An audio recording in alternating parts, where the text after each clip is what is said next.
कि अभी तो असली पढ़ाई ही शुरू नहीं हुई। फिर हम आते हैं 5th क्लास में, तब सुनते हैं असली पढ़ाई तो 9th क्लास में होगी। ठीक है, फिर हम आते हैं 10th तक, यहाँ सुनने को मिलता है कि अभी तक की सारी पढ़ाई कुछ काम नहीं आएगी, जो मैटर करेगा वो बोर्ड। झूठ बोलो, बार बार झूठ बोलो। फिर बोर्ड भी दे देते हैं। फिर आता है मेन फेज, 11th और 12th। मेरी जेई जर्नी स्टार्ट होती है क्लास 11th की। जाम है ले ली गलती से साइंस। मेरे पापा चाहते थे कि मैं सीए बन जाऊँ, but I want to be a cricketer. ना सुनी पापा की ना खुद की, और ले ली science. But by the way मेरे पास बायो नहीं थी। फिर आधी जनता की तरह मैंने भी करा, एक कोचिंग सेंटर ज्वाइन। तो talking about my coaching teachers, तो यार वो तो बहुत अच्छे थे। आई ट्राइड माई बेस्ट कि मैं अपना हर टेस्ट में बेस्ट परफॉर्मेंस दूँ, बट यार 11th के एंड में आते आते तो आधा सिलेबस हम तो उड़ गए उड़ गए उड़ गए।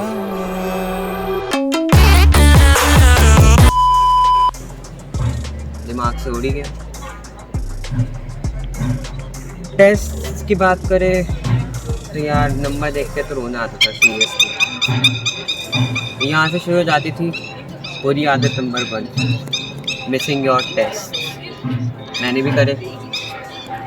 मिस करने के पीछे रीज़न था कि या तो सिलेबस पूरा नहीं होता था क्लास में, या मैंने उसको पूरा पढ़ा नहीं होता था। जनरली मैं सोचता था कि अगर कम नंबर आए ना तो बेइज्जती हो जाएगी। That way I was wrong. Actually होता क्या है, जब हम 11th में आते हैं तो यार 10th का 11th में आने का एक सडन बर्डन फील होता है। वो मुझे भी हुआ, आधी जनता के साथ भी होता है। तो एक बुरी आदत तो ये थी कि मैं टेस्ट बहुत मिस करने लगा, और दूसरी आदत थी क्लास में डाउट्स ना पूछना। तो फिर क्या हुआ, नहीं पूछता था। But thanks to my fellow mate जिन्होंने मेरे को बहुत हेल्प की। मतलब मेरे जो भी डाउट्स होते थे तो क्लास के टॉप ऑफ फ्रेंड्स से पूछ लेता था। कौन है ये लोग, कहाँ से आते हैं ये? और जो उनसे भी ना होते थे वो टीचर से पूछ लेते थे, क्योंकि मैं ठहरा शाय बॉय तो मैं तो पूछने से रहा। तो थैंक्स टू देम। बट यार ज़रूरी नहीं है तुम्हारे ऐसे फ्रेंड्स का ग्रुप हो। तो यार ये आदत बहुत बुरी है और मैं आज भी रिग्रेट करता हूँ। तो मेक श्योर कि you don't develop this habit. तो यार 11th के एंड तक आते आते मुझे अपने आप पे इतना कॉन्फिडेंस नहीं था कि मैं IIT निकाल पाऊँ। आई वॉज लाइक बेटा तुमसे ना हो पाएगा, तुमसे ना हो पाएगा। That's exactly what it is. But 12th में आके I gained major confidence. All thanks to COVID and lockdown. 12th में आपने रियलाइज़ किया कि 11th में मेरा शेड्यूल ही इतना हेक्टिक था कि क्या ही कर पाता। मॉर्निंग में 5 o'clock उठ के स्कूल से 3 o'clock आके फिर लंच करके 4 से 7 कोचिंग, फिर इतना थक जाता था कि पढ़ने का मन ही नहीं करता था। स्टिल 1-2 घंटे बैठ के पढ़ पाता था, but that was not enough. क्योंकि अगर जेईई जैसे एग्ज़ाम क्रैक करना है, what ultimately matters is self confidence, जो कि मैं कहीं ना कहीं लैक करता था। सेल्फ कॉन्फिडेंस आएगा तुम्हारे सेल्फ स्टडी से डेफिनेटली। वो आपको अपने आप करना पड़ता है जी। तो यार उसके लिए टाइम चाहिए होता है। तो लॉकडाउन के जैसे बहुत टाइम मिला, बहुत मतलब बहुत फ्री फील कर रहा था, क्योंकि स्कूल की क्लास में तो ज़्यादा सीरियसली नहीं लेता था। So sorry for that, not to you, to the teachers and all. But coaching की क्लासेस को काफ़ी सीरियसली लिया और आने जाने का टाइम बच गया, तो उससे सेल्फ स्टडी में काफ़ी हेल्प हुई। तो क्योंकि लॉकडाउन हो गया था तो काम भी नहीं होती थी, क्योंकि कोचिंग में आने जाने का टाइम बच जाता था। तो I used to feel free और मेरा पढ़ने में मन लगने लगा था। And being in close contact with people who are completely dedicated towards JEE, जो मेरे कुछ दोस्त थे, आई रियलाइज्ड वन थिंग कि यार they did something different. Coaching material और टेस्ट तो सभी देते हैं, बट वो क्या अलग करते थे वो बताता हूँ। One of my friends used to select books topic wise by consulting the teachers. So that was a great thing to do. But I realized completely on my coaching material and maybe completed it 2 to 3 times.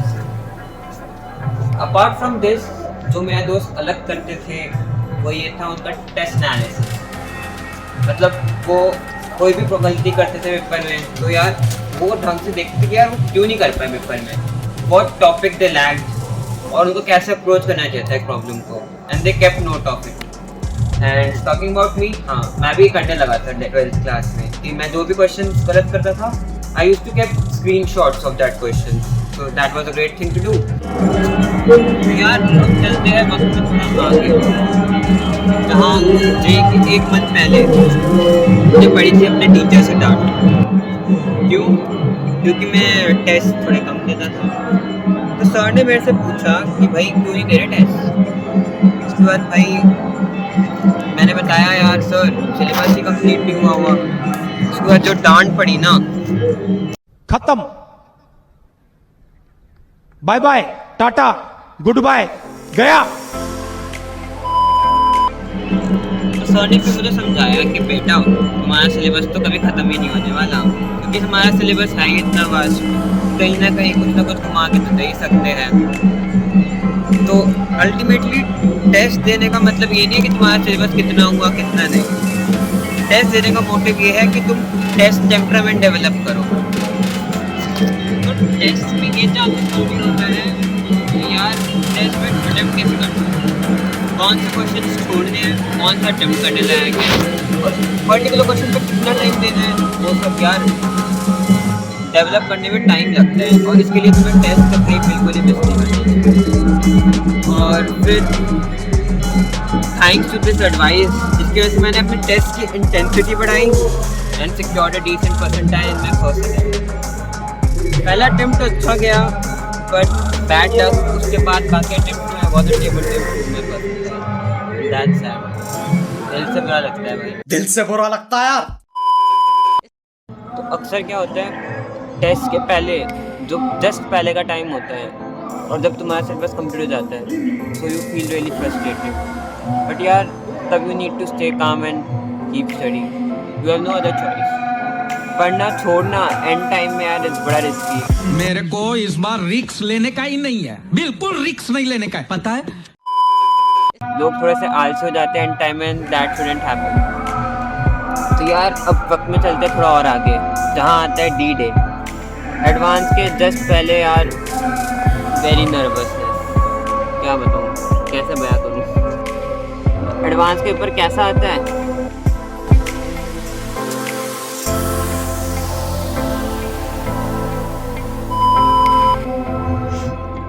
कुछ इस तरीके का आता है, जहाँ यार you need to control your nerves.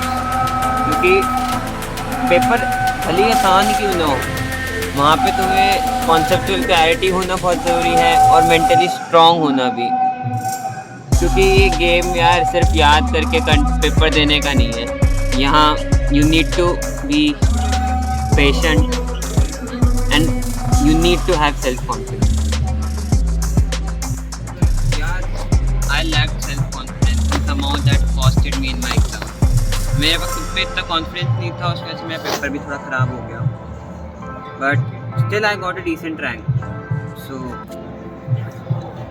उसके बाद आई रियलाइज़ यार ये सब पेपर सिर्फ पेपर नहीं है यार, ये पूरी जर्नी होती है इसके पीछे यार. And I really enjoyed it. क्योंकि यार इतना टफ कंपटीशन होता है, you learn to face pressure. And although I score a decent rank यार, बट मैं इतना सेटिस्फाइड नहीं था. बट स्टिल एक सेटिस्फैक्शन वाली फीलिंग थी. I tried my best but rest is destiny. तो उसके बाद क्या मैं IIT गया, कहाँ नहीं, इसके लिए बने रहे. तो यार दैट वाज इट. मेरी जर्नी रही कुछ ऐसी, और मेरी जर्नी के बारे में और कुछ डिटेल्स जाननी हो लाइक मैं रैंक और JEE के अलावा भी मैंने बाकी एग्ज़ाम्स भी दिए थे, तो यार उसके लिए बने रहिए. तब तक के लिए सी या.